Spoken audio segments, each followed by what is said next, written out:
예, 조직신학 46째 시간 하도록 하겠습니다. 자, 이제 천국에 대해서 이야기하다 보니까 사람들이 가지고 있는 몇 가지 질문이 있거든요. 전 세계 성도들이 공통적으로 가지고 있는 질문, 여기에 대해서 성경이 무엇라고 이야기하는지, 성경이 이야기하는 데까지만 제가 여러분에게 말씀드리겠습니다. 첫째, 우리 이제 구원받은 성도들이 어떤 몸을 가지게 되겠냐, 어떤 몸. 지금 우리가 이런 몸을 가지고 있잖아요. 그렇죠? 어떤 몸을 가지고 있냐. 빌립보서 3장 21절, 또 요한일서 3장 2절 이런 데 가서 보시면 저와 여러분이 영화로운 그러한 몸을 갖는다 그랬어요. 영화로운 몸. 빌립보서 3장 21절을 제가 가서 한번 구체적으로 이제 읽어보겠습니다. 3장 21절에 그분께서는 모든 것을 자기에게 복종시킬 때 사용하는 능력을 발휘하사 우리의 천한 몸을 변화시켜 자신의 영광스러운 몸과 같게 만드시리라. 여기 가서 보면 천한 몸을 바일 바디라고 했어요. 바일이라고 하는 그런 말은 더럽다, 추하다는 거예요. 그러니까 저와 여러분이 가지고 있는 이 몸이라고 하는 게 그 하나님이 나중에 주실 그 몸에 비하면 아주 더럽고 추한 몸이라는 거죠. 그래서 나중에 예수님께서 부활하셨을 때 예수님이 입었던 그와 같은 몸을 이제 갖게 된다. 그 몸의 특징은 누가복음 24장 39절에 40절에 있는 것처럼 살과 뼈가 있다는 게 형체가 있다는 거예요. 뼈도 있고 그렇게 이제 이야기를 하고 있고 예수님이 그 몸을 가지고 직접 생선도 드시고 또 뭐도 드셨어요. 벌집도 드셨거든요. 그러니까 먹을 수도 있는 그러한 몸이다. 그 다음에 이제 또 한 가지가 물질의 법칙에 구애를 받지 않아요. 예수님께서 원하시면 저 벽 밖에서 쑥 이 안으로 그냥 예수님이 들어오실 수 있는 그와 같은 몸이에요. 그래서 성경은 그걸 가리켜서 스피리추얼 바디다 그렇게 얘기해요. 영에 속한 몸이다. 그러니까 지금 있는 이 몸은 본성에 속한 몸이에요. 영어로는 내추럴 바디예요. 이 땅에 있는 동안 이 네이처, 자연계에 적합하도록 만들어 놓은 그와 같은 본성에 속한 그런 몸이고 나중에 저 하늘나라에 가서 하나님의 본성을 취하게 될 때는 거기에 맞는 몸을 하나님이 주신다. 그 몸은 영에 속한 몸이다. 그래서 그거를 지금 저자가 이렇게 표현했어요. 지금 이걸 몸이라고 생각해요. 책자가 이게 몸입니다. 몸이에요. 이 안에 지금 영이 있는데 지금은 우리가 요렇게 요 안에 갇혀 사는 거예요.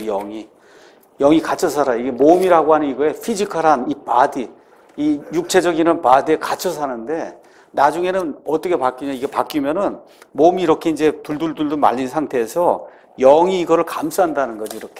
이렇게 감싸는 거예요. 그러니까 영이 주장하는 그와 같은 몸이 된다는 거예요. 이해하시겠죠? 그러니까 아주 그게 상당히 설득력이 있는 것 같더라고요.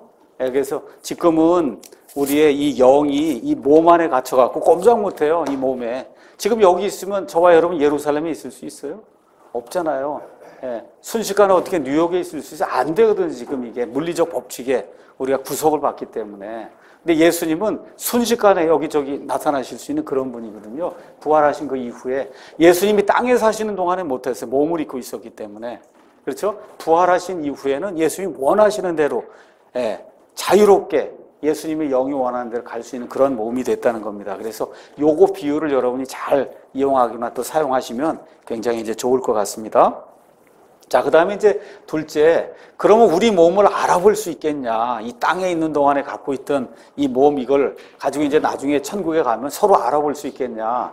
성경에 나와 있는 그 기사를 가서 보시면 알아볼 수 있다고 이야기를 합니다. 알아볼 수 있다. 그래서 마태복음 17장 변화산상에 가서 보니까 누가 나타났어요? 모세와 엘리야가 나타났고, 그렇죠? 그걸 제자들이 알아봤거든요. 알아본다는 겁니다. 누가복음 16장 가서 보면 특별히 부자와 나사로 그 이야기가 이제 거기 나오면서 부자와 나사로가 알아보고 아브라함도 알아보고 딱 보면 아브라함이라는 걸 알아볼 수 있다는 거죠. 그래서 성경적으로 봐서 이 땅에 살고 있던 그런 그 사람들이 나중에 구원받아 거기 올라가게 될 때 저 사람이 누구였는가, 누구인가, 사도 바울인가 이런 것들을 분명히 알아볼 수 있다. 그렇게 우리가 추측을 해볼 수 있습니다. 그 다음에 또 어떤 사람, 그러면 나이는 어느 정도 되겠냐. 이 땅에 살다 보면 태어나자마자 죽은 아이도 있고 나이가 많이 들어서 90세, 뭐 100세 이렇게 해서 쭈글쭈글하고 이런 상태도 있고 뭐 여러 가지가 있는데 거기 가서 그런 모습이겠냐. 나이가 어떻게 되겠느냐.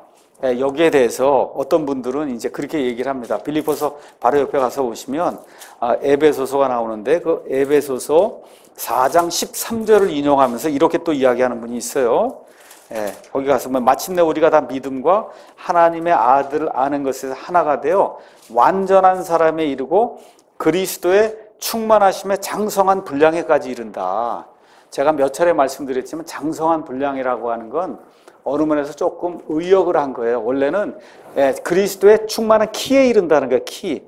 그러니까 점점 자라갖고 우리가 어른이 되면 키가 이만큼 되지 않습니까? 그렇죠? 거기까지 이른다는 거예요. 그러니까 이런 것들이 이제 이야기하면서 어떤 분들이 예수님이 이 땅에 사시는 동안 33년 반 정도를 사시지 않았냐. 그러니까 나중에 이제 천국에 가면 모두가 다 33살 이렇게 될 거다. 그쯤 될 거다. 이제 그렇게 이야기하는 분들이 있어요. 뭐 그것도 뭐 일리가 없다 그렇게 얘기할 수는 없고 실질적으로 나중에 우리가 성경에 나타난 그 천사들을 보아도 다 젊은 청년으로 나타나거든요. 뭐 아기 천사, 여자 천사 뭐 이런 거 없어요. 다 나타난 하늘의 그런 존재들 가서 보면 천사들 특히 나타나는 거 보면 다 젊은 청년 남자로만 나타나요. 그래서 어떤 사람은 다 남자로 변할 거다 그렇게 얘기하는 사람도 있고, 근데 우리에 대한 이 대답은 모른다예요. 아시겠죠? 성경이 여기에 대해서 구체적으로 이야기하지 않기 때문에 나이가 어느 정도 되고 다 남자로만 될 것이냐 이런 거는 우리가 구체적으로 이야기할 수 없다.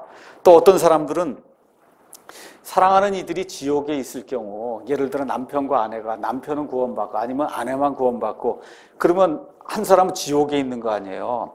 그렇죠? 또 아들, 딸이 지옥에 있는 경우도 있고 부모가 지옥에 있는 경우도 있고, 이런 경우에 그 지옥에 있는 그런 그 사람들 때문에 그게 있는 걸 알면 얼마나 고통스럽겠어요. 그렇죠? 그런 사람들에 대한 기억이 있겠냐 없겠냐 이런 거 이제 묻는 게 보통 사람들이 이제 묻는 겁니다. 그렇죠? 이런 거에 대해서 성경은 명확하게 답을 주지 않아요. 그렇기 때문에 기억이 있을 거다 없을 거다 그거 저희가 알 수가 없습니다. 다만 하나님의 공의가 실현되었기 때문에 그 하나님의 공의에 맞도록 하나님께서 모든 것 적응할 수 있도록 우리에게 만들어 주실 거다. 저와 여러분이 말씀드릴 수 있는 거 그것뿐이 없습니다. 자, 그 다음에 그러면 땅에서의 관계가 유지가 됩니까? 저와 제 아내가 지금 여기서 부부 관계를 맺고 지금 30년 살다가 나중에 하여튼 뭐 하나님 원하시면 50년이고 얼마 살다가 이제 죽으면 거기 가서도 부부입니까? 그렇죠? 또 부모 자식 간의 관계도 그런 겁니까?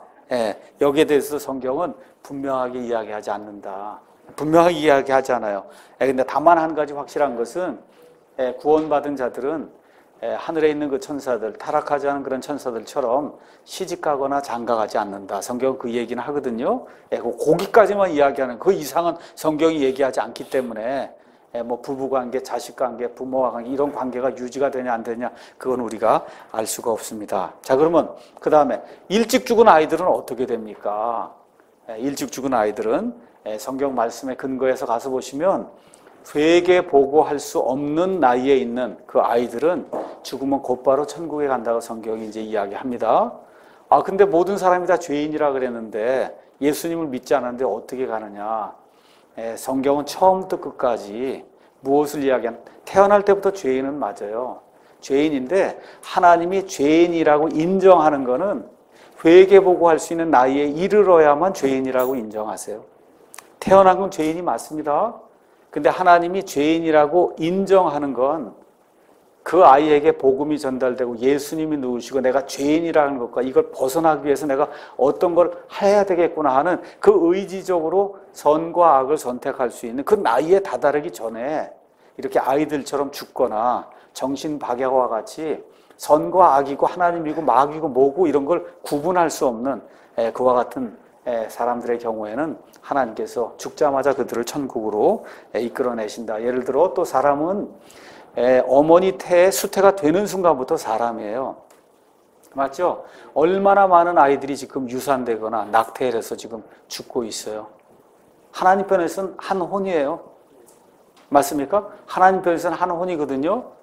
이 어머니 뱃속에서 자라다 죽을 수도 있고 수태가 된 이후부터는 혼인데 그 모든 혼들 지옥에 보낸다? 있을 수 없는 일이죠. 그렇죠? 그래서 하나님의 공의에 따라서 그래서 여러분이 이 말씀은 그냥 이해해 두시면 좋으니까 사무엘기 잠깐 보겠습니다. 사무엘기 하 12장 22절에서 23절 여기 가서 보시면 이 바세바하고 다윗이 간음을 하는 것과 같은 사건이 나와요. 그래서 그 간음에 의해서 한 아이가 이제 태어나게 되거든요. 그렇죠? 그 아이가 태어났다가 이제 곧 죽게 됩니다. 그래서 다윗이 금식하고 하나님께 기도하다가 아이가 죽으니까 금식을 다 풀게 되거든요. 그랬더니 신하들이 이상해서 아니 이게 무슨 일입니까? 아이가 살아있을 때는 금식하면서 주여 이 아이를 살려주십시오 그렇게 기도하더니 아이가 죽고 나니까 다윗이 모든 거 다 목욕제계하고는 옷을 제대로 입고 밥도 먹고 그러니까 이게 도대체 무슨 일입니까? 그렇게 이제 얘기한단 말이에요. 그랬더니 22절에 그가 이르되 아이가 아직 살아있을 때 내가 금식하고 온 것은 내가 말하기를 혹시 하나님께서 내게 은혜를 베푸사 아이를 살려주실지 누가 알려 하였기 때문이다. 하나님께 간구하는 심정으로 내가 하나님께 기도했다. 근데 지금은 그가 죽었으니 어째 내가 금식하려. 참 멋있는 말이잖아요. 우리가 아버지나 누구나 뭐 사랑하는 아내는 누구가 아프고 그럴 때 기도한단 말입니다. 살려달라고 기도해요. 근데 사람이 일찍 죽어서 하나님 품으로 이제 가게 되면 그러면 이런 걸 풀어야 된다는 거죠. 그렇죠? 예. 그래서 극도로 애곡하거나 그런 일은 우리 그리스도인들에게 마땅치 않다. 왜 그러냐? 그리스도인이 된다고 하는 것, 기독교라고는 사실은 죽음하고 상관이 없는 거예요. 그러니까 죽음과 상관이 있고 이 세상이 끝이라고 생각한 사람이 그렇게 슬피 울고 사실은 그렇게 하는 거지. 소망 있는 사람은 세상 사람들처럼 그렇게 하지 않는다. 이게 다윗도 똑같은 거예요. 아이가 이미 죽었어요. 소망이 생긴 거예요. 거기 뭐라 그래요? 내가 그를 다시 돌아오게 할 수 있느냐? 나는 그에게로 가려니와 그는 내게로 돌아오지 아니라. 나는 그에게 간다는 거예요. 그 아이가 간대. 어디에요? 천국에. 나는 간다 하나님의 은혜로. 나는 가려지만 걔는 못 온다 해서 아이가 간 곳에 다윗이 간다고 지금 분명히 이야기하거든요. 그래서 또 예수님께서 마태복음 19장 14절 등의 여러 군데 복음서를 가서 보면 너희가 회심하여 어린아이들과 같이 되지 않으면 하늘의 왕국에 들어가지 못한다는 거예요. 회심해서 어린아이와 같이 된다. 그게 무슨 얘기예요? 어린아이는 하나님 편에서 보면 이미 회심한 상태라는 거예요. 회심할 필요가 없다는 거예요. 할 수도 없고 어린아이에게 가서 넌 죄인이야. 지금 태어난 지 한 달뿐이 안 됐는데 이 죽을 죄인아 얘기하고 말이죠. 예수 그리스도를 믿어야 된다고. 이게 알아들어요? 쓸데없는 일이거든요. 그게 정신 박야가 아무것도 모르는 애가 가서 그 얘기하면 알아들어요? 못 알아듣거든요. 그러니까 그런 하나님이 아니라는 거예요. 이건 회심할 필요가 없는 거란, 회심할 수도 없고 회심이라는 거 의지가 동반이 돼야 되는데 그 의지가 없는 사람에게 가서 그 얘기하면 무슨 소용이 있냐는 겁니다. 그래서 아니다. 그래서 회개 보고할 수 있는 연령, 영어로는 accountability. 어카운트라는 게 회개한다는 얘기죠. accountability, 회개 보고할 수 있는 능력이 이르기 전까지 또 능력이 없는 것과 같은 존재, 유산된 자들, 낙태된 자들 이런 모든 자들은 죽자마자 하나님의 왕국에 들어간다. 성경이 이제 그렇게 이야기를 하고 있습니다. 자, 그 다음에 그러면 이 성경의 부활에 대해서 좀 잠깐 오늘은 이야기를 또 하고 그러고 넘어가겠습니다. 우리가 이제 천국과 지옥 얘기를 했잖아요. 천국에 갈 사람들이 있고 지옥에 갈 사람들이 있다. 그렇게 얘기를 했어요. 이거를 성경식으로 이야기하면 첫째 부활에 들어갈 자들이 있고 둘째 부활에 들어갈 자들이 있다. 또 다른 얘기를 하면 첫째 죽음이 있고 둘째 죽음이 있다. 성경은 둘째 사망이 있다. 이제 그렇게 이야기하거든요. 그 내용을 여러분에게 말씀을 잠깐 드리도록 하겠습니다. 자, 먼저 다니엘서를 잠깐 보도록 하겠어요. 다니엘서 12장 2절 가서 보시면 뭐라고 기록이 되어 있냐. 하나님께서 대언자 다니엘에게 12장 2절 땅의 티끌 속에서 잠자는 자들 중에 많은 사람이 깨어나. 그러니까 부활한다는 거예요.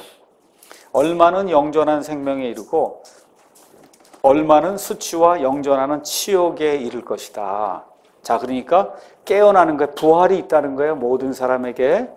맞습니까? 그 중에 얼마는 뭐라 하는 거예요? 영존하는 생명, 영존한 생명에 이르는 부활이 있고 수치에 이르는 부활이 있다는 거예요.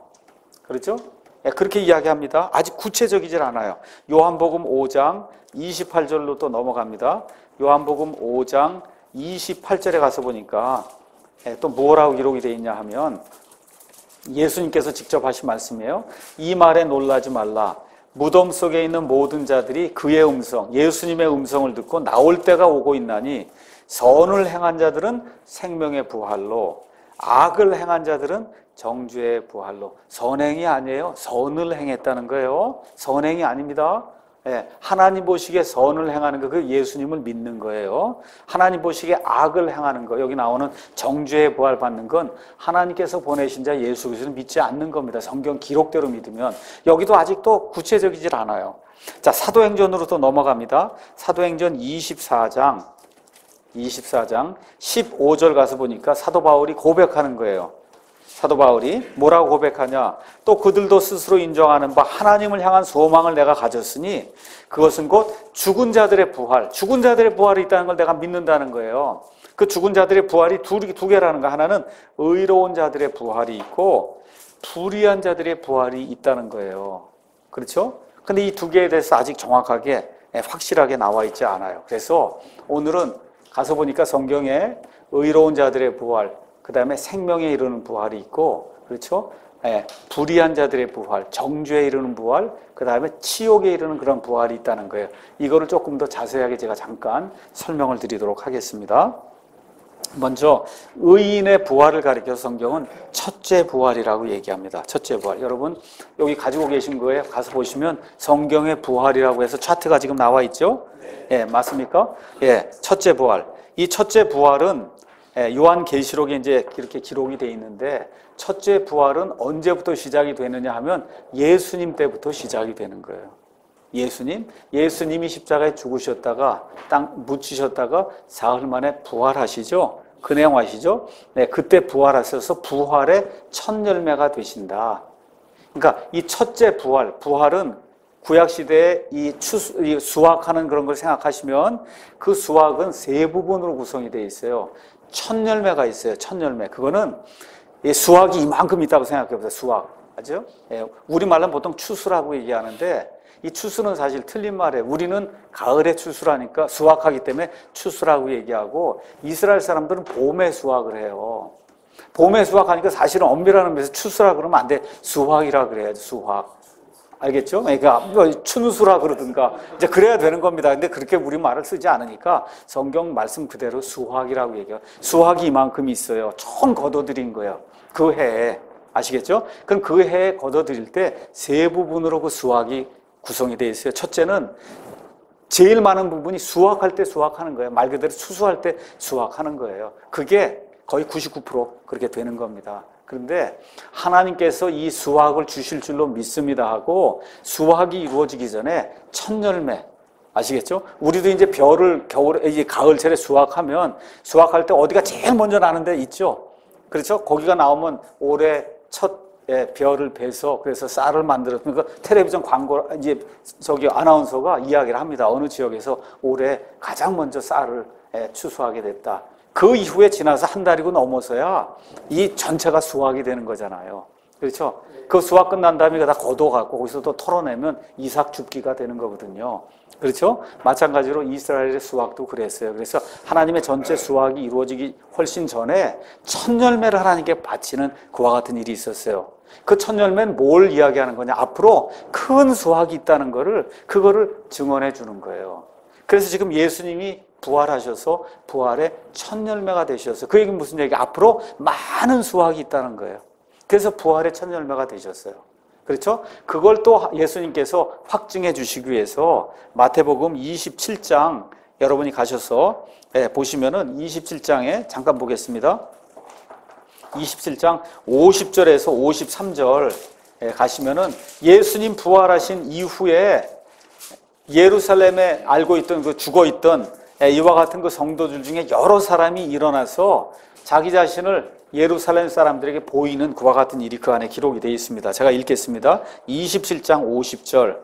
예수님께서 다시 큰 소리로 외치시고 숨을 거두시니라. 이에 보라, 성전의 휘장이 위에서 아래까지 둘로 찢어지고 땅이 진동하며 바위들이 터져 나왔어요.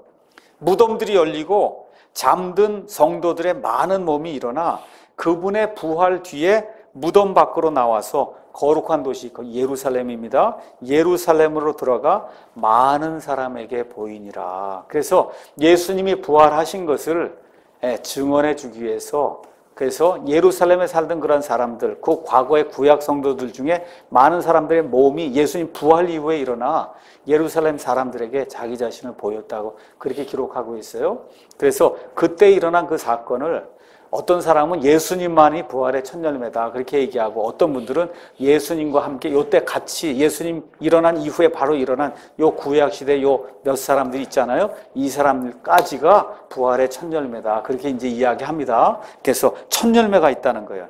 그러고 난 이후에 언제 여러분 수확이 이루어져요? 부활의 수확이 예수님께서 이 땅에 이제 강림하시는 재림인데, 그 재림이 두 단계로 이루어졌다 그랬죠. 공중 강림과 그 다음에 지상 강림이 있다 그랬어요. 그래서 예수님께서 구름을 타시고 영화로운 가운데 비밀리에 공중에 강림하시는 때가 있다. 그렇죠? 그러면 데살로니가전서 4장에 그 내용이 이제 기록이 되어 있습니다. 제가 잠깐 읽겠습니다. 데살로니가전서 4장 13절. 그러나 형제들아, 잠자는 자들에 관하여 너희가 모르기를 내가 원치 아니하노니 이것은 너희가 아무 소망 없는 다른 사람들 같이 슬퍼하지 아니하게 하려 함이라.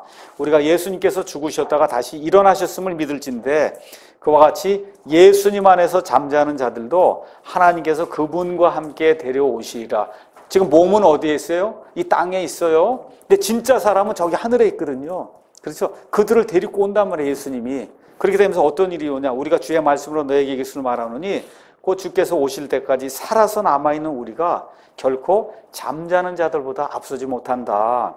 주께서 호령과 천사장의 음성과 하나님의 나팔 소리와 함께 친히 하늘로부터 내려오시리니 그리스도 안에서 죽은 자들이 먼저 일어나고, 그게 뭐야? 지금 수확이 되는 거예요. 부활의 수확이 이루어지는 겁니다. 동시에 또 요거 일어나자마자 예수님 안에서 살아남아있는 우리가 어떻게 돼요? 살아서 죽음을 보지 않고 몸이 호련히 변화되는 휴거를 받아서 공중으로 채어 올라가, 그렇죠? 그들과 함께 영원토록 주님과 함께 있게 된다. 요 내용이 그 안에 기록되어 있어요. 그래서 예수님 안에서 죽어있는 신약시대 성도들의 부활이 예수님 공중 강림하실 때 이 땅에 이루어지면, 그럼 교회 시대가 마감이 되는 거예요. 아시겠죠? 십자가 사건 이후부터 오순절, 좀 더 구체적으로는 오순절 때부터 교회가 시작이 돼서, 그래서 예수님의 신부가 되는 이 교회가 예수님 공중 강림하시는 그 순간에서 몽땅 다 예수님의 신부가 된 사람은 다 어떻게 돼요? 다 올라가서 그리스도의 심판석에서 심판을 받고 예수님의 신부로서 예수님과 혼인 만찬을 하는 그런 일이 이제 신약 성경에 이제 기록이 되어 있습니다. 자, 그러면서 뭐가 시작이 되냐? 7년 반란기가 시작이 된단 말이에요. 그렇죠? 그럼 7년 반란기 중에도 많은 성도들이 죽임을 당하고 순교를 당하면서 믿음을 지키지 않습니까? 그렇죠? 그럼 이 사람들도 이제 부활을 해야 되겠고, 또 누가 남았어요? 그러면 또, 그렇죠? 예수님 이전에 죽었던 모든 사람도 다 부활해야 되잖아요. 그렇죠? 예수님 이전에 죽었던 구약 시대의 모든 사람들, 이 모든 사람들이 7년 환란기 끝에 부활한다고 성경이 이제 이야기를 하고 있습니다. 그걸 우리가 이삭줍기다 그렇게 이야기할 수 있어요. 그러니까 첫째 부활은 예수님부터 시작해서 천년왕국이 이루어지기 전까지, 아시겠죠? 그 안에 구약시대, 신약시대, 환란기, 여기 있는 모든 사람이 다 부활하는 그 일이 생겨. 그걸 우리가 첫째 부활이다, 이제 그렇게 얘기를 합니다. 첫째 부활. 그 다음에 둘째 부활이 있어요. 둘째 부활은 어디에 나와 있느냐? 이건 저주의 부활이에요. 첫째 부활은 생명의 부활이요, 영광의 부활이요. 그렇죠? 영화로운 몸을 입는 그와 같은 부활이고, 둘째 부활도 역시 다시 부활하는 겁니다. 죽은 사람들이. 계시록 가서 보니까 뭐라고 이제 기록이 되어 있어요? 예수 그리스도 밖에 있는 자들이 일어나는 그와 같은 일이, 계시록 20장 가서 잠깐 보겠습니다. 계시록 20장 가서 보니까 4절, 5절 가서 보니까 특별히 5절에 그 나머지 죽은 자들은 첫째 부활에 참여하지 못한 자입니다. 그 자들은 천년이 끝날 때까지 다시 살지 못한다. 이것이 첫째 부활이다. 그래서 첫째 부활에 참여하는 자들이 있고, 천년왕국이 끝나서 예수님 밖에서 죽은 불신자들은 천년왕국이 끝난 이후에 부활한다는 거예요. 부활해요? 그럼 뭐 하려고 부활해요? 둘째 사망에 이르려고 부활한다. 둘째 사망이 성경에 가서 보니까 불호수에 들어가는 거다, 그렇게 기록하고 있습니다. 그러니까 첫째 부활에 이르는 사람도 영원히 사는 몸을 갖는 거예요. 둘째 부활에 이르는 사람도 영원히 사는 몸을 갖는 겁니다. 첫째 부활에 이르는 사람은 새 예루살렘에서 영원히 사는 거고, 둘째 부활에 이르는 사람은 불호수에서 사탄과 그의 천사들 위해서 마련된 그 불호수, 게헨나 지옥이라고 하는 데서 영원히 죽지 않는 그런 몸을 가지고 거기서 영원토록 살게 된다. 성경이 그렇게 이야기하는 겁니다. 그래서 성경의 부활은 크게 첫째 부활, 둘째 부활이 있다. 이렇게 생각을 하시고, 그러면 저와 여러분이 구원을 받으면, 구원을 받는다. 그러면 몇 번 태어나야 돼요? 구원 받으시려면 2번 태어나야 되는 거예요. 그렇죠? 그럼 저와 여러분은 몇 번 죽어요? 한 번 죽는 거예요. 한 번 죽는 겁니다. 구원받지 않은 사람은 몇 번 태어나요? 한 번 태어나는 거예요. 몇 번 죽어요? 2번 죽는 거예요. 그런 차이가 있는 거예요. 아주 간단한 겁니다. 다시 한번 얘기해요. 저와 여러분처럼 구원받은 사람은 2번 태어나야 돼요. 그 2번 태어난 사람은 한 번 죽어요. 이해하시겠죠? 근데 구원받지 못한 사람은 지금 특별히 신약시대를 이야기하는 겁니다. 그 사람은 한 번뿐이 못 태어난 거예요. 육신적으로. 그렇죠? 2번 태어난 경험이 없는 사람이에요. 그 사람은 2번 죽는다. 그래서 둘째 사망이다. 그렇게 이야기하는 겁니다. 그렇게 이제 정리를 하시면 첫째 부활에 참여하는 자가 있고 둘째 부활에 참여하는 자가 있다. 그렇게 이제 이해를 하시면 되겠습니다. 자, 그러면 오늘 마지막 부분은 성경 요한계시록을 가서 한번 펴보도록 그렇게 하겠습니다. 요한계시록. 요한계시록에 나와 있는 21장과 22장에 나와 있는 조금 좀 신비한 부분을 여러분에게 조금 좀 설명을 해드리겠습니다. 이게 이제 중요한 그런 부분이기 때문에 조금 설명을 제가 여러분에게 시간을 내서 하려고 이제 생각합니다. 자, 먼저 뭘 설명을 하려고 하느냐. 21장 9절 먼저 보겠어요. 아까 제가 읽은 건데, 마지막 7재앙을 가득 담은 7병을 가졌던 7천사 중 하나가 내게 와서 나와 이야기하며 이르되 이리로 오라. 보라, 내가 신부 곧 어린 양의 아내. 예수님의 이 신부는 지금까지 계속 신부라고만 불리고 또 정원한 처녀라고만 불리는데 처음으로 아내라고 불리는 거예요. 이제 결혼을 했으니까 예수님하고. 아시겠죠? 그러니까 이제 신랑과 신부가 이제 이 7년 환란기 땅에서 이루어지는 하늘에서 혼인 만찬이 이루어져서 결혼을 했기 때문에 이제 이름이 타이틀이 아내로 바뀐 거예요. 아내로. 그렇죠? 그러고서는 어린 양의 아내를 내게 보여주리라. 그렇게 이야기해서 아내를 보려고 하니까 우리 같으면 이거 사람이겠구나 이렇게 생각을 하고, 근데 가서 보니까 10절에 영안에서 나를 데리고 크고 높은 산에 이르러 하늘에서 하나님으로부터 내려오는 저 큰 도시 거룩한 예루살렘을 내게 보여줬다. 아니, 아내를 보려고 딱 그랬더니 아내가 어떤 사람이나 그런 게 아니고 뭐야, 도시가 나오는 거예요. 도시. 그렇죠? 그래서 거기 도시에 문이 12개가 있고, 그렇죠? 도시가 2240km고 뭐가 있고, 그렇죠? 성벽이 144큐빗이고 뭐 이렇게 해서 이게 쭉 나오니까 여기에서 이제 지방교회라든지 영해를 좋아하는 그런 사람들이 이제 이걸 또 이제 이용을 하는 거예요. 그게 무슨 얘기냐? 야, 이게 천국이 실질적으로 장소가 아니라는 거예요. 장소가 아니다. 이거 봐라. 아내를 보여주겠다 그러더니 갑자기 도시가 나오냐는 거죠. 그렇죠? 이렇게 이야기하면서 실질적으로 천국은 장소가 아니고 여러분 마음이다. 이렇게 주장한 사람들이 요 구절을 인용해서 이제 나오는 겁니다. 왜 이런 이야기를 하냐? 성경에 무지하기 때문에 그래요. 성경에 무지하기 때문에 그렇다. 성경을 여러분이 가서 보시면, 특별히 히브리적 관용구적 그런 표현을 가서 보시면 성경은 종종 도시를 의인화해서 이야기를 해요. 의인화해서 이야기를 많이 합니다. 예를 들어 마태복음 23장 31절 예루살렘아 예루살렘아 내게 보낸 자들을 돌로 치는 자요. 그렇죠? 예루살렘 도시가 돌로 친 적이 있어요? 없잖아요. 근데 지금 뭘 얘기하는 거예요? 그 예루살렘 도시를 가리키면서 그 안에 있는 사람들을 이야기하는 거거든요. 여러분 그렇게 이해하십니까? 도시가 사람을 친 게 아니라 그 도시에 있는 사람들이 이 대언자들을 돌로 친 거죠. 성경에 그런 표현이 굉장히 많이 나와요. 예를 들어 마태복음 8장 34절 잠깐 보겠습니다. 마태복음 8장 34절에도 가서 보니까 여기 그 마귀 들렸던 그 사람을 고쳐주는 그런 그 이야기가 나오는데 34절 그 일을 다 고쳐주고 난 다음에 34절 보라 온 도시가 예수님을 만나러 나가. 아니 도시가 움직여요? 그래서 또 뭐라 그래요? 그분을 보고는 도시가 그분을 봤다는 거예요. 그분께서 자기들의 지역에서 떠나실 것을 그분께 간청하더라. 이게 무슨 얘기예요? 그 도시에 사는 사람들 이야기하는 거죠. 이런 식의 표현이 성경에 굉장히 많이 나온다. 여기뿐만이 아니에요. 사도행전 13장 44절 등등 여러분 여러 군데 가서 보시면 이 도시를 이야기하면서 그 도시가 사람을 이야기하는 경우가 대단히 많이 나오고 그게 히브리식 표현이구나. 이런 내용을 우리가 금방 보면 알 수 있어요. 아내를 보여준다는데 갑자기 누가 나와요? 그 도시가 나와버리거든요. 이런 일들이 성경에 굉장히 많이 나와요. 특별히 시편 46편, 48편, 이사야서 66장 이런 데의 말씀은 분명히 그런 걸 보여줍니다. 제가 그냥 읽어드릴 테니까 한번 보세요.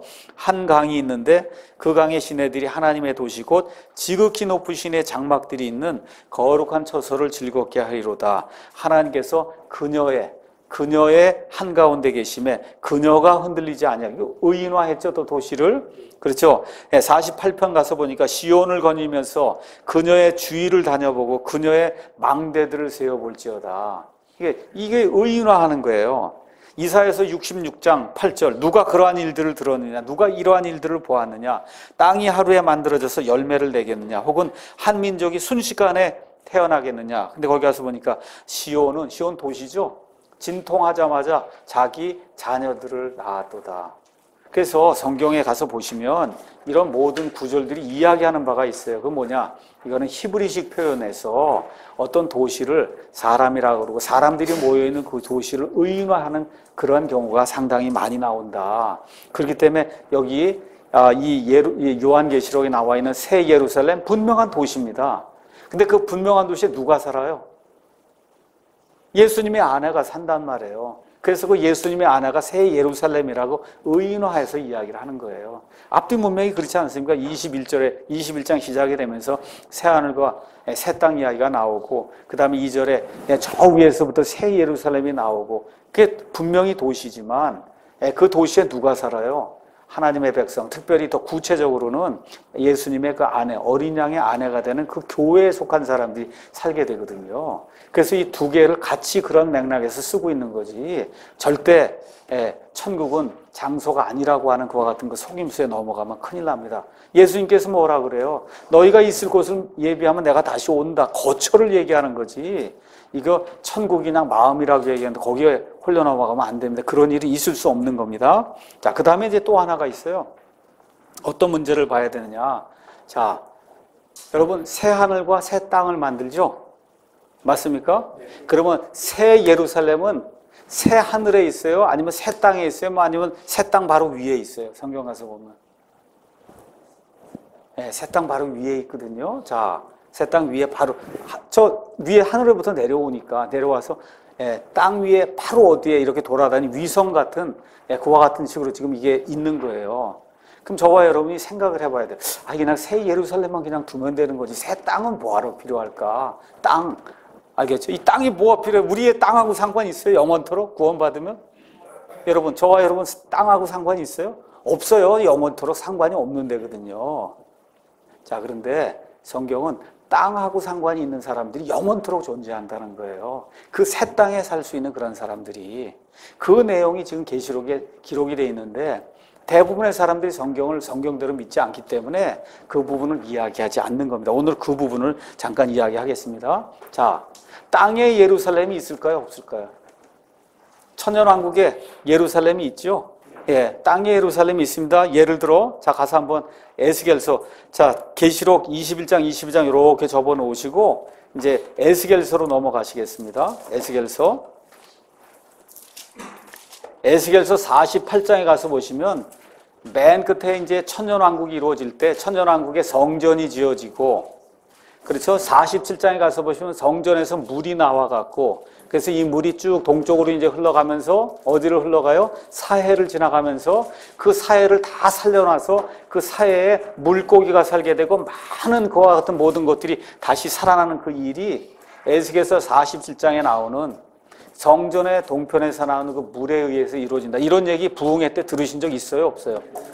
물이 발목까지 차다가, 그렇죠? 그 다음에 무릎까지 차다가, 그 다음에 허리까지 찼다가 사람이 헤엄해서 수영해야 되는 그런 물이 돼서 쭉 흘러간다. 그런 얘기 들으신 적 있죠? 47장에. 그 물이 영적인 물일까요? 진짜 물일까요? 진짜 물이에요. 예루살렘 성전에서 흘러나온 진짜 물이에요. 사해가 지금 죽어서 물고기가 한 마리도 못 살아요.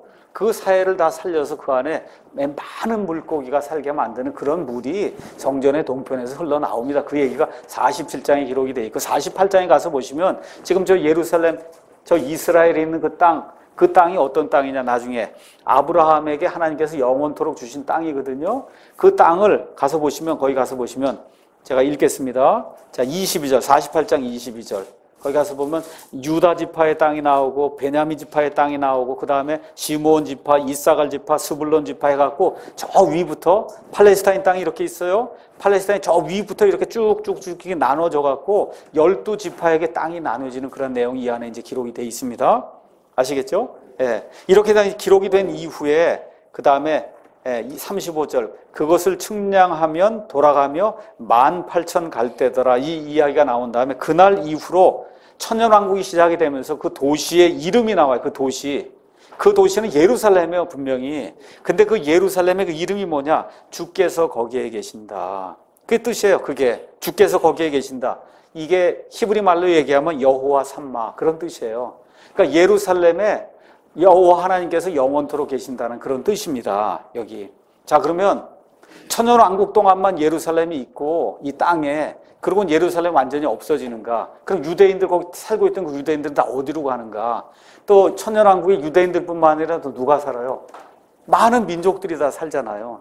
그렇죠? 한국 민족도 있고 중국 민족, 많은 민족들이 천년왕국에 살거든요. 이 사람들은 다 어디로 가냐 이거예요. 이 사람들. 아시겠죠? 이 문제가 이제 해결이 돼야 되는 겁니다. 자, 그래서 이 문제 해결이 요한계시록에 이제 나오는 겁니다. 자, 가서 한번 보겠습니다. 요한계시록 21장을 잠깐 보겠습니다. 요한계시록 21장 24절 가서 보니까 23절부터 읽을게요. 그 도시는 그 새 예루살렘이에요. 해와 달이 안에서 비출 필요가 없었으니 이는 하나님의 영광이 그 도시를 밝혀주었고 어린 양께서 그 도시의 광채이기 때문이다. 거기 보세요. 구원받은 자들의 민족들이 그 도시의 빛 가운데 다닌다는 거예요. 여러분 이상하죠? 구원받은 자들의 민족들이 또 땅의 왕들이 있대. 땅이 또 나오는 거예요. 이상해. 한번 보세요. 이미 21장 가서 보세요. 21장 1절. 이미 새하늘과 새 땅이 이루어졌죠. 근데 땅의 왕들이 있다는 거예요. 맞습니까? 땅의 왕들이 자기들의 영광과 존귀를 가지고 어디로? 그 도시로 들어간다는 거예요. 이게 새 땅이 있습니다. 새 땅 위에 위성과 같이 커다란 새 예루살렘이 있는데 그 새 예루살렘으로 들어온다는 거예요. 땅의 왕들이 영광과 존귀와 뭔가 선물을 가지고 그리고 거기로 지금 들어온다는 거예요. 그 도시로. 성경 그대로 믿으면 맞습니까? 예, 그렇게 이제 돼 있습니다. 그 다음에 또 거기 가서 보니까 26절에 그들이 그 민족들의 영광과 존귀를 가지고 그곳으로 간다. 그러니까 민족들이 존재한다는 거예요. 또 거기에 가서 보니까 민족들이, 구원받은 민족들이 존재하고, 그렇죠? 그 존재들이 왕을 통해서 어디로 들락날락해요? 새 예루살렘의 그 도시의 문들로 들락날락 한다는 거예요. 이렇게 되면서 어떤 일들이 생기냐? 22장에 가서 보니까 그가 하나님과 하나님의 어린 양의 왕좌로부터 흘러나오는 수정같이 맑은 생명수의 정결한 강을 내게 보여주니라. 그 도시의 거리 한가운데 강의 양쪽에는 생명나무가 있다는 거예요. 그러니까 왕들이 지금 들어옵니다. 여기 새 예루살렘에. 근데 그 새 예루살렘에 생명수의 강이 흐르고 거기에 뭐가 있어요? 생명나무가 있는데 잘 들으세요? 그것이 12종류의 열매를 맺고 달마다 자기 열매를 냈는데 그 나무의 잎사귀들은 뭐야? 그 민족들을 치유하기 위해 있더라. 여러분 이해하시겠습니까? 그러니까 이 새 예루살렘 도시 안에 생명나무가 있어요. 생명나무에 그 잎사귀가 있는데 그 잎사귀를 먹어야만 되는 사람들이 있다는 거예요. 저와 여러분 거기에 상관이 있어요, 없어요? 예수님의 피로 한번 영원히 구원받았는데 생명나무 잎사귀를 죽을 때까지 저와 여러분 먹을 필요 있어요, 없어요? 없어요. 우리는 그런 사람이 아니에요. 그런데 새하늘과 새 땅이 이루어졌어요. 새하늘과 새 땅이 이루어지고 지금 새 예루살렘이 하늘로부터 쭉 내려와서 지구 위에 위성과 같이 지금 돈다고 한번 이렇게 생각을 해보세요. 위성과 같이 돕니다. 거기에 땅에 있는 어떤 민족들, 구원받은 민족들이 있어요. 그 민족들의 왕들이 자기의 영광과 재물과 좋은 것을 가지고 그리고 그 안으로 들어가야 되고, 그리고 그렇죠. 여기 가서 보면 그 민족들마저도 나중에 다 글리 들어갔다 날아가야 돼요. 뭐 때문에 그래요? 생명나무 잎사귀를 먹어야만, 그래야만 생명이 유지가 되기 때문에 거기를 들락날락하는 사람들이 있다는 거예요. 여러분 이해하시겠습니까? 예. 이 내용을 저와 여러분이 잘 이해하셔야 돼요. 많은 사람들이 그냥 죽으면 우린 구원받는다, 천국 간다, 그것만 딱 생각하고, 맞습니다. 대부분의 경우에는. 근데 저와 여러분이 이게 조직신학을 공부하고 그러면, 그러면 이 땅은, 새 땅은 왜 만듭니까? 하나님이. 왜 그래요? 이 땅에 영원토록 거할 사람이 있다는 거예요. 이 땅에 영원토록 거할 사람이 있어요. 누가 거할까요? 하나님께서 아브라함에게 내가 이 땅을 너와 내 씨에게 어떻게 준다 그래요? 영원히 준다 그랬어요. 저 팔레스타인 저 땅 가나안 땅을 하나님께서 아브라함과 그의 씨에게 영원히 준다는 거예요. 여러분 136쪽에 거기 나와 있는 거 창세기 13장 15절 영원이면 영원입니까? 아니면 천년왕국 동안만이에요? 예, 영원히 주는 거예요. 영원히. 또 그 다음에 메시아가 왕국을 세우잖아요. 예, 그럼 물론 천년왕국이에요. 그렇지만 천년왕국이 끝난 이후에 이 메시아 왕국은 영원토록 지속이 된다는 거예요. 누가복음 1장 30절에 33절. 또 거기 가서 보시면 에스겔서 37장 24절에 28절에 가서 보시면 다윗이 왕이 된다는 거예요. 다시 살아나서. 근데 다윗이 왕이 돼서 그 왕국이 영원 무궁토록 되면서 다윗이 영원히 다스린다는 겁니다. 에스겔서 31장 25절 제가 읽어볼게요. 그들이 내가 내 종 야곱에게 준 땅, 곧 너희 조상들이 거하던 땅에 거하되 그들, 즉 그들과 그들의 자녀들과 그들의 자녀들의 자녀들이 어떻게 거해요? 영원히 그 안에 거할 것이요 내 종 다윗이 영원히 그들의 통치자가 되리라. 그러니까 이스라엘 백성 구원받은 그 이스라엘 저 팔레스타인 땅에 다윗을 왕으로 두면서 영원히 거해야 된다는 거예요. 성경 그대로 믿으시면. 아시겠죠? 예, 그 다음에 다니엘서에 나오는 이 메시아의 통치, 그 메시아의 통치는 영존하는 통치, 없어지지 아니할 통치. 그래서 이 땅의 그 통치가 영원토록 이루어져야 된다는 겁니다. 그래서 이런 말씀들에 따라 하나님의 구원받은 그 이스라엘, 아브라함의 진짜 그 이스라엘은 영원토록 저 지금의 가나안 땅에 거해야 되는 거예요. 그러니까 새 땅이 이루어져도 영원토록 저 가나안 땅에 거하는 이스라엘 백성이 있다는 겁니다. 예. 그 다음에 또 누가 있어요? 세상의 민족들도 마찬가지예요. 성경대로 믿으면 아까 여기 있는 구원받은 자들의 민족들이 거기 나오지 않습니까? 민족도 그건 유대인을 제외한 나머지가 구원받은 민족들이거든요. 그 구원받은 자들의 민족들이 이 땅에 이제 거해야 돼요. 지금 이 우주 공간에서 물이라든지 산소를 구할 수 있는 거의 유일한 별은 지구뿐이 없어요. 그러니까 지금 우리 같은 이 사람이 온 우주 공간에 수조 개의 별이 있어도 하나님의 형상으로 만든 사람이 있잖아요. 이 사람이 거할 수 있는데 여기 지구뿐이 없어요. 땅뿐이 없어요. 성경은 하늘은 나의 왕좌요, 땅은 나의 발받침이라 그랬으니까 하나님이라고 생각해서 온 우주 공간을 이렇게 생각해 보시고 하나님이 앉아 있는 데가 셋째 하늘이라고 생각하시고 하나님이 발받침을 이렇게 딱 둔 데가 땅이에요. 지구. 발받침 아시죠? 발 딱 놓는데 이게 땅이에요. 바로 이 땅 얼마 안 되는 것 같지만 이 땅을 하나님이 사랑하셔서 이 지구를 사랑하셔서 하나님이 여기에다가 사람의 형상을 가진 그런 사람들을 만들어 놓으셨어요. 근데 하나님께서 창세기에 사람을 만드셨을 때 처음 작정하신 의도가 너 천년만 살고 죽어라 그걸까요? 아니면 작정하신 의도가 영원히 사는 걸 만드셨을까요? 하나님의 형상대로 했으면 영원히 살아야죠. 근데 누가 개입했어요? 마귀가 개입해서, 그렇죠? 죄가 들어오고, 그래서 하나님이 이 불멸의 혼을 가진 그 존재, 영원토록 사는 그런 존재를 만드셨는데 그 계획에 이게 차질이 생긴 거거든요. 근데 하나님의 원래 계획은 뭐예요? 영원토록 살도록 만드는 거예요. 그렇게 되니까 어떤 일이 생겨야 돼요?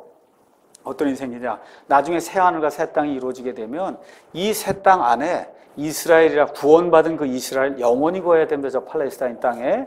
또 구원받은 민족들 영원히 거해야 돼요. 근데 이 사람들은 어느 면에서 아직 영화로운 몸을 입지 못한 사람들이거든요. 여러분 베드로후서 가서 보시면 맨 마지막에 하나님께서 이 땅에 이 세상 우주 공간에 있는 이 엘레먼트 모든 원소들 다 불로 태우신다 그랬어요.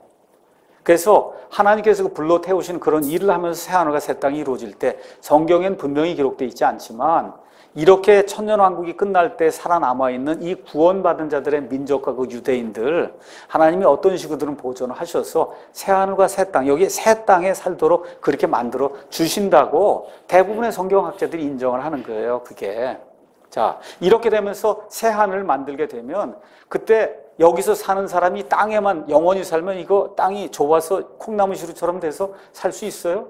못 살죠? 그러니까 하나님께서 새 하늘 이거 만드는 과정을 통해서 수족의 사람이 셀 수도 없을 정도의 그 많은 별들, 사람이 살 수 있는 그런 공간으로 만들어 주시는 거예요. 이 육체를 입은 그런 사람들이 만들 수 있는 그런 공간. 이렇게 될 때에 비로소 저와 여러분이 왕 같은 제사장으로 통치할 수 있는 사람이 되는 거예요. 저와 여러분이. 여러분 나중에 계시록에 있는 것처럼 이 개혁 성경에 표현되는 왕 노릇한다 그러잖아요. 우리가 왕 노릇하는데 지금까지 그 구원받은 사람이 뭐 몇십억이 되는데 여기 있는 사람이 50억이다. 그러면 두 사람, 세 사람 놓고 왕 노릇할 수 있습니까? 다 나눠 놓으면 두 사람, 세 사람인데 내 나라 시민이야. 이렇게 되면 이게 왕 노릇이 되겠어요? 안 되잖아요. 왕 노릇한다 그럴 때는 그래도 뭐 지군이 뭐 이런 거 하나 다스리고 이런 사람이 돼야 되는 거 아닙니까?